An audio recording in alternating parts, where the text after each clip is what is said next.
안녕하십니까, 박사입니다. 월드리딩 채널은 수익 정지 상태지만 계속해서 잘 보이지 않는 국제뉴스의 행간을 읽어드리겠습니다. 지금 중동전의 결정적 단초가 된 것은 이스라엘이 헤즈볼라 지도자 나스랄라를 참수 공격해 살해한 사건입니다. 그런데 그 내막이 믿기 어려울 정도로 놀랍습니다. 확실한 것은 나스랄라가 살해되기 전에 휴전에 동의했다는 점입니다. 그러니까 휴전 협상이 거의 마무리되려는 시점에 이스라엘이 벙커버스트를 쏟아부어 그를 살해한 것입니다. 이런 내용은 압달라 하빕 레바논 외무장관이 아만포와 가진 인터뷰에서 드러났습니다. 레바논의 압달라 하비브 외무장관은 크리스티안 아만포와의 인터뷰에서 헤즈볼라 지도자 하산 나스랄라가 살해되기 불과 며칠 전 21일간의 휴전에 동의했다고 밝혔습니다. 그 임시 휴전은 조 바이든과 에마누엘 마크롱 등도 촉구한 바 있습니다. 나스랄라가 레바논 수도 베이루트의 남부 교회에서 이스라엘의 공습으로 사망하기 하루 전날도 동일한 촉구가 있었습니다. 미국, 프랑스, 호주, 캐나다, 유럽연합, 독일, 이태리, 일본, 사우디아라비아, 아랍에미리트, 영국, 카타르는 공동 성명을 내고 외교가 성공할 기회를 주고 국경을 넘어 더 이상의 긴장 고조 방지를 위해 21일간의 휴전을 촉구했습니다. 압달라 하비브 레바논 외무장관은 여기에 나스랄라가 동의했다고 밝혔습니다. 레바논도 휴전에 동의했으며 레바논 하원의장 나비 베리도 헤즈볼라와 상의했다고 말했습니다.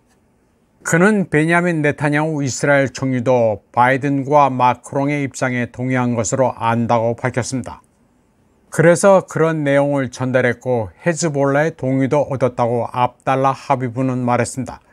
협상에 정통한 한 서방 소식통도 지난주 미국이 휴전 제안을 발표하기 직전에 헤즈볼라가 임시 휴전에 동의했다고 말했습니다. 소식통은 그 결정이 나스랄라로부터 직접 왔는지는 말하지 않았지만 헤즈볼라 전체가 동의하기 위해서는 그의 승인이 필요했을 것이라고 말했습니다.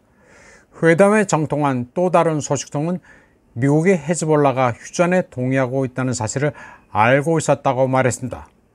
그러나 바이든 행정부의 한 관료는 나스랄라 본인이 거래에 동의한 것은 우리가 이전에 들어본 적이 없는 것이라고 CNN에 말했습니다. 그리고 그게 만약 사실이라면 미국에 전달되지 않은 것 같다고 했습니다. 매튜 밀러 미 국무부 대변인은 그런 일이 일어났을 가능성을 배제하지 않았지만 미국은 알지 못한다고 말했습니다. 그게 사실이라 할지라도 분명히 전달받은 적이 없다는 논리입니다.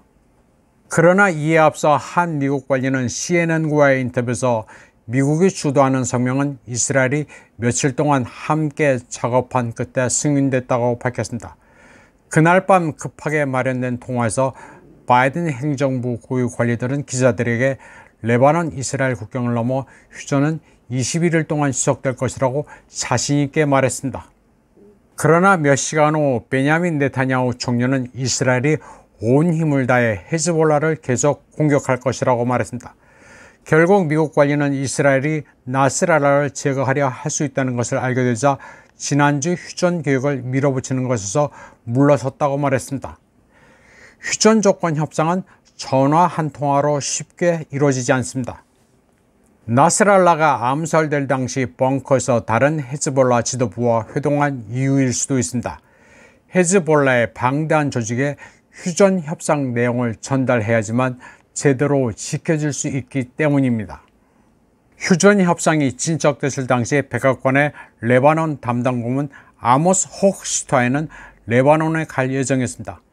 그런데 아모스 호크슈타인은 엄청난 시오니스트입니다. 이스라엘에서 태어나 그곳에서 군 복무도 했고 힐러리 클린턴 밑에서 일했습니다. 그동안 그는 우크라이나 나프터가즈의 감독위원회에 있었으며 노르드스트림2에 대한 정책 특사이기도 했습니다. 따라서 노르드스트림2 파괴에 관련됐을 수도 있습니다. 결론적으로 중요한 것은 나스랄라가 폭사한 것은 휴전 협상이라는 것 자체가 암살을 위한 매복 공격일 수 있다는 점입니다. 협상 자체가 치명적인 함정일 수 있다는 얘기입니다. 이번 방송은 여기까지 하겠습니다. 시청해주신 여러분 감사합니다.